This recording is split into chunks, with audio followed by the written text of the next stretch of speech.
Hello বন্ধুরা, আজকে আপনাদের একটি মাছের রেসিপি দেখাতে চলেছি। নিশ্চয়ই এটা জানবেন, হচ্ছে গুলে বেলে মাছ।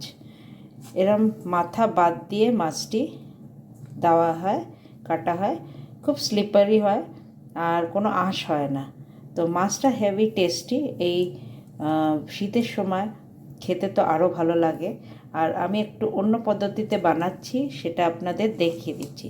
তো প্রথমে মাছের মধ্যে আমি হলুদ আর নুন যেরকম সাধারণত মাখানো হয় সেরকম মাখিয়ে আমি ম্যারিনেট করে রেখে দিচ্ছি কিছুক্ষণের জন্য। ভালো করে মাখিয়ে নেবে। এর সাথে নিচ্ছি একটু আলাদা জিনিস, সেটা হচ্ছে মূলো আর আলু। তো মূলো আর আলু আমি কেটে রেখেছি। মূলো সরু সরু করে কেটেছি, আলুটা একটু চওড়া কেটেছি। তার সাথে আমার লাগছে হচ্ছে টমেটো, পেঁয়াজ ঝিরিঝিরি করে কাটা, এবং কিছুটা পেঁয়াজ আমি গোটা বড় বড় কেটেছি। এটা আমি পেস্ট করব এই লঙ্কার সাথে। তো এই লঙ্কার সাথে পেস্ট করব। মিক্সার গ্রাইন্ডারে আমি বড় একটি পেঁয়াজের পেস্ট করে নিচ্ছি। তো এই পেঁয়াজটি পেস্ট হবে, আর বাকি পেঁয়াজটি এরকম ঝিরিঝিরি কাটা থাকবে। তেল বেশ গরম হয়ে গেলে পরে আমি মাছ ছেড়ে দেব।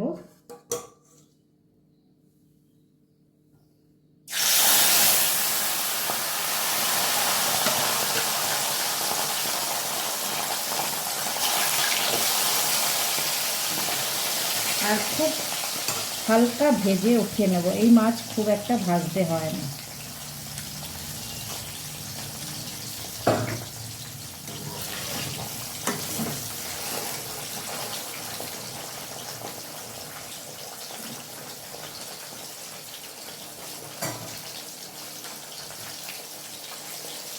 হালকা ভাজা হয়ে গেছে, একটু আমি এবার মাছটি উঠিয়ে নেব।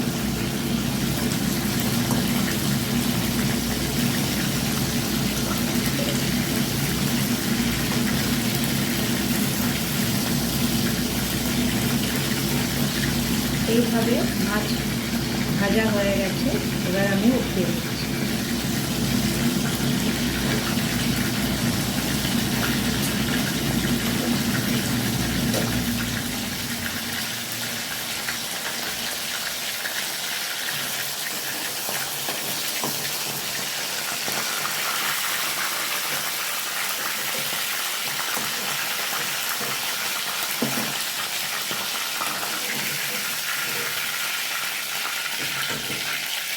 মাছটি উঠিয়ে নিচ্ছি। মাছটি প্রচুর নরম, তাই একটু সাবধানে উঠাবেন যাতে না ভেঙে যায়। এবার আমি সেকেন্ড ব্যাচ দিয়ে দেবো। এখানে প্রায় আমার 300 গ্রামের মতন মাছ রয়েছে।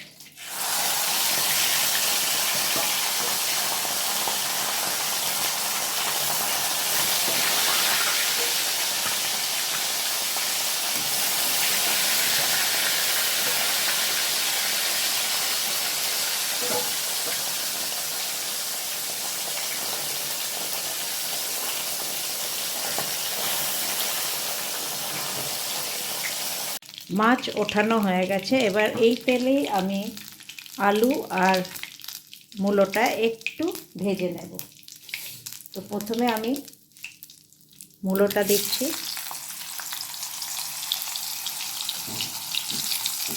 আর তার সাথেই আমি দিয়ে নেব আলু।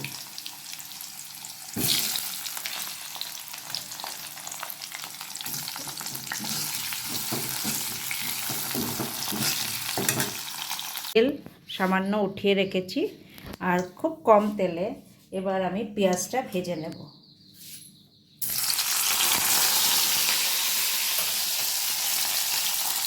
পেঁয়াজটা হালকা ভাজা হয়ে গেলে আমি এই বাটা পেঁয়াজ আর কাঁচা লঙ্কার পেস্ট দিয়ে দেব।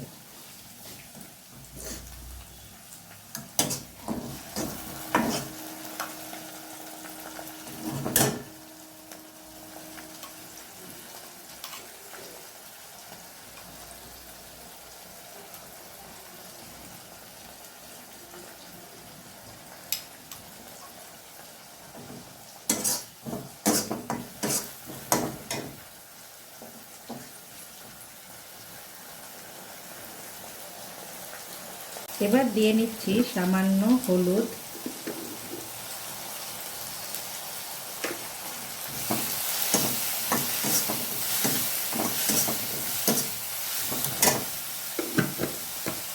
আর কাশ্মীরি লাল লঙ্কার গুঁড়ো।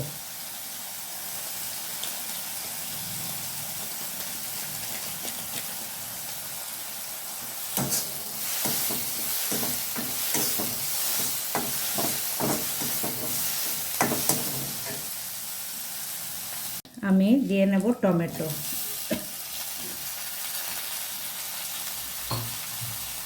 টমেটো দেওয়ার পরে পরিমাণ মতো নুন দিয়ে নেব আর মশলাটা ভালোভাবে কষাবো।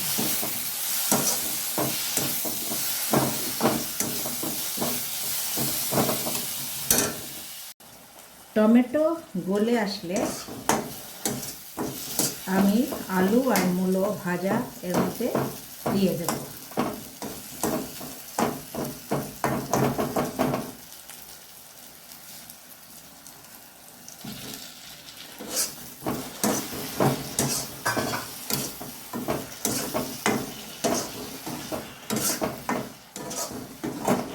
ভালো করে ফ্রাই করে নেব।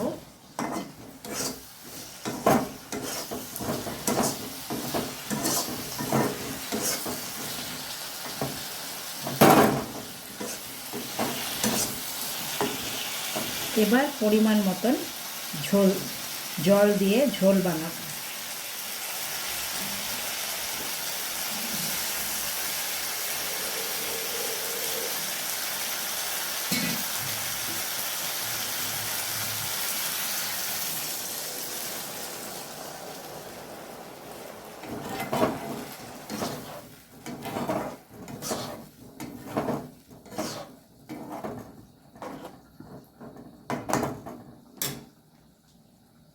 ঝোলটা কিছুক্ষণ ফুটতে দেব। এবার আমি দেখে নেব আমার ঝোলটা একটু ঘন হয়ে এসছে। আমি এবার এই মাছ ছেড়ে দেব।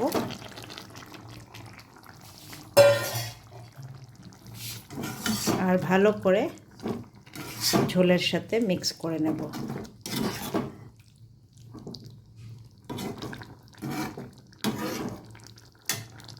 মাছ নামিয়ে নিয়েছি। এবার উপর থেকে আমি ধনেপাতা ছড়িয়ে দেব আর কিছুক্ষণের জন্য মাছটি আমি ঢেকে রাখব।